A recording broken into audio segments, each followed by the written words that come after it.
अमित शाह की चाणक्य नीति में फंस गए प्रधानमंत्री नरेंद्र मोदी इस बार इज्जत और कुर्सी दोनों जाएगी। अमित शाह ने सोचा कि धनखड़ का इस्तीफा लिया तो किसी की दोबारा बगावत करने की हिम्मत नहीं हो पाएगी, लेकिन यहाँ बगावत तो छोड़िए, हालत तो ऐसी हो चुकी है कि अमित शाह के आदेश के बावजूद भाजपाई सांसद मानने के लिए तैयार नहीं है। उल्टा भारतीय जनता पार्टी की मीटिंग में सांसदों ने हाथापाई की है। तो संघ के करीबी सांसदों ने कैसे बगावत कर दी है, आपको बताएंगे। उपराष्ट्रपति चुनावों में क्रॉस वोटिंग से बौखलाई भारतीय जनता पार्टी ने क्या एक्शन लिया है, उस पर भी आएंगे। लेकिन पहले आरएसएस ने कैसे मोदी को रिटायर करने का फुल प्रूफ प्लान तैयार कर लिया है, खबर देखिए आप। इसमें लिखा हुआ है कि शिवराज सिंह चौहान बनेंगे बीजेपी के राष्ट्रीय अध्यक्ष। बंद कमरे में संघ प्रमुख मोहन भागवत से 45 मिनट हुई बातचीत। तो एक तरफ बीजेपी आला कमान जेपी नड्डा को राष्ट्रीय अध्यक्ष पद से हटाने के लिए तैयार नहीं है, दूसरी तरफ खबर निकलकर सामने आ रही है कि शिवराज सिंह चौहान को राष्ट्रीय अध्यक्ष बनाने की तैयारी पूरी कर ली गई है। आपको बता दें, मोहन भागवत ने उपराष्ट्रपति चुनावों से ठीक पहले राष्ट्रीय अध्यक्ष के चुनाव को लेकर बड़ी डिमांड कर दी है। टाइमिंग देखिए, 9 सितंबर को उपराष्ट्रपति चुनावों की वोटिंग होगी और 7 सितंबर को बीजेपी के नए राष्ट्रीय अध्यक्ष का चुनाव होने वाला है। खबर भी मौजूद है, खबर आप देखिए जनसत्ता की। देखिए इसमें लिखा हुआ है कि आरएसएस की बैठक में लगेगी बीजेपी के नए राष्ट्रीय अध्यक्ष के नाम पर मोहर। मतलब इस बार तो आर पार होकर रहेगा। खेल समझिए, 7 सितंबर को राष्ट्रीय अध्यक्ष का चुनाव होगा, 9 सितंबर को उपराष्ट्रपति पद का चुनाव होगा, 11 सितंबर को मोहन भागवत 75 साल के हो जाएंगे और 17 सितंबर को मोदी जी अपना 75वां जन्मदिन मनाएंगे। सूत्रों की माने तो भागवत 11 सितंबर को इस्तीफा देने की तैयारी में हैं, जिसका इशारा उन्होंने पहले ही कर दिया है। और अगर भागवत ने इस्तीफा दिया तो पीएम मोदी पर भी 75 का होने पर कुर्सी छोड़ने का दबाव बनेगा। तो क्या इसीलिए भागवत ने अचानक से उपराष्ट्रपति चुनावों से पहले राष्ट्रीय अध्यक्ष का चुनाव करने की तैयारी पूरी कर ली है? आपको बता दें कि पहले तो खबर आई कि उपराष्ट्रपति चुनावों के बाद बीजेपी को नया राष्ट्रीय अध्यक्ष मिलेगा, लेकिन अब पूरा का पूरा खेल ही उल्टा पड़ चुका है। खेल समझिए, गुजरात लॉबी ने सोचा कि बिहार चुनावों से पहले जेपी नड्डा को राष्ट्रीय अध्यक्ष पद से नहीं हटाएंगे तो मोदी की कुर्सी को कोई खतरा नहीं होगा। और ये कोई हवाई बात नहीं है। धनखड़ के इस्तीफे के बाद खबर सामने आई कि बिहार चुनावों तक जेपी नड्डा राष्ट्रीय अध्यक्ष पद पर बरकरार रहने वाले हैं, लेकिन यहीं पर पेच फंस गया है। एक तरफ मोदी शाह राष्ट्रीय अध्यक्ष बदलने को तैयार नहीं हुए, दूसरी तरफ संघ के करीबी सांसदों ने बगावत कर दी है। तो क्या इसी बगावत के चलते जेपी नड्डा की हालत खराब है? और कितनी हालत खराब है, तस्वीरें आप अपनी फुल स्क्रीन पर देखिए। तस्वीरों में आप देख सकते हैं कि नड्डा की मीटिंग में जाने के लिए सांसदों के बीच हाथापाई हो रही है।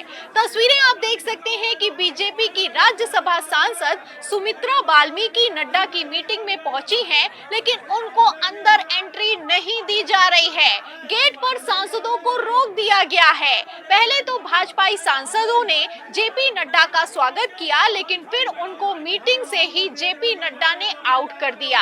मतलब मध्य प्रदेश के कार्यक्रम में मध्य प्रदेश की ही वाइस प्रेसिडेंट की एंट्री नहीं है।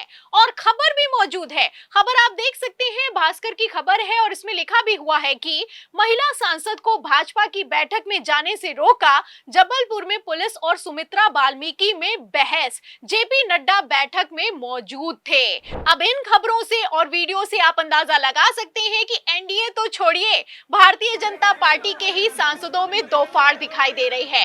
इसीलिए गुजरात लॉबी हड़बड़ा रही है और उपराष्ट्रपति चुनावों के लिए समर्थन जुटा रही है। फिलहाल गुजरात लॉबी को टेंशन तो है, और किस बात की टेंशन है, इसको लेकर दैनिक भास्कर के वरिष्ठ पत्रकार केपी मलिक ने खुलासा किया है।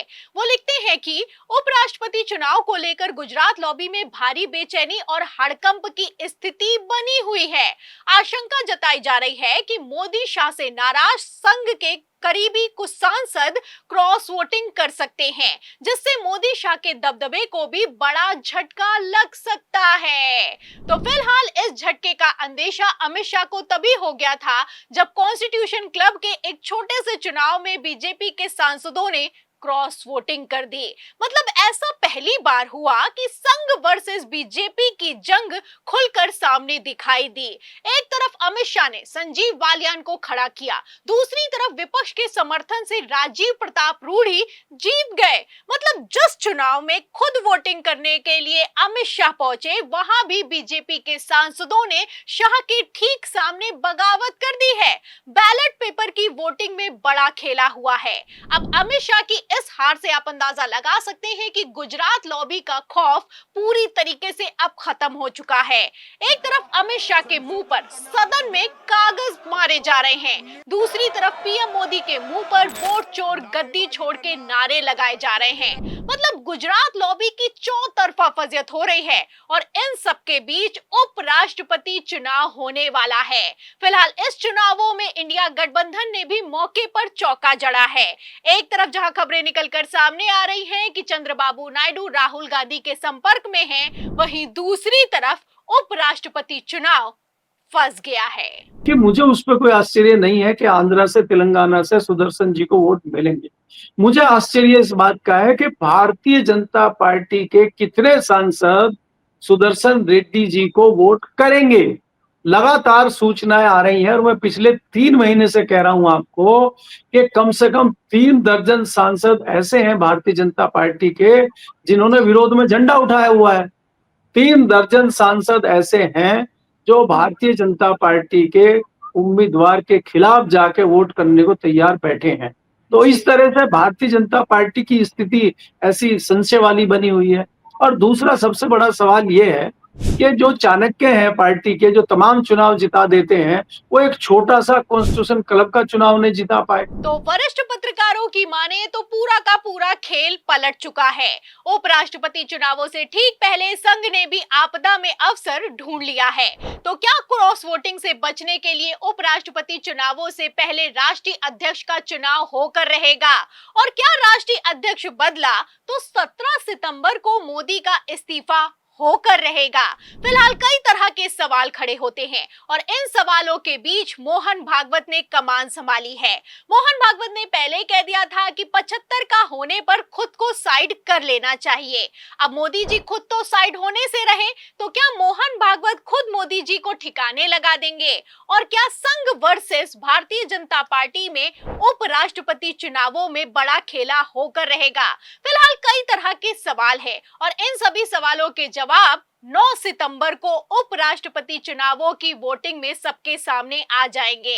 अब जैसे हालात हैं, ऐसे हालातों में बीजेपी वर्सेस संघ में कौन बाजी मारेगा, कौन किस पर भारी पड़ेगा, इस सवाल के जवाब में पूरी रिपोर्ट पर आपकी क्या राय है? क्या अमित शाह के खेल ने और धनखड़ के इस्तीफे ने मोदी की कुर्सी को फंसा दिया है? जो भी आप सोचते हैं हमें कमेंट बॉक्स में जरूर लिखें। वीडियो को ज्यादा से ज्यादा शेयर करें, हमारे चैनल को लाइक करें, सब्सक्राइब करें, ज्वाइन करें। फिर मिलती हूँ अगली खबर के साथ, तब तक के लिए धन्यवाद।